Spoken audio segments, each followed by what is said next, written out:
আসসালামু আলাইকুম, সবাইকে 2026 সালের রমাদান মোবারক।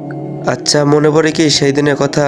এটা ঘটেছিল 2023 সালের প্রথম রোজায়, ঠিক ইফতারের পরপর নাগাদ। আল্লাহর এই কুদরতি কারিশমা কখনো ভোলার নয়। এটা সাধারণত সবারই মনে রাখার কথা।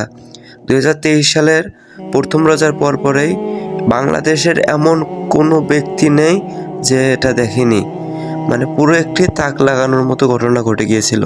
আমি সহ পুরো বাংলাদেশের মানুষের এই দিনটি একটি স্মরণীয় দিন হয়ে থাকবে।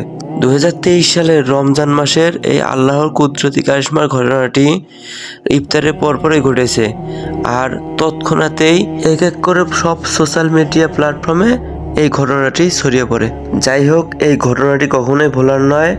আল্লাহর এই কুদরতি কারিশমা আমার দেখার সৌভাগ্য হয়েছে এবং বাংলাদেশের সবাই দেখতে পেরেছে 2023 সালের রমাদান মাসের প্রথম রোজায়।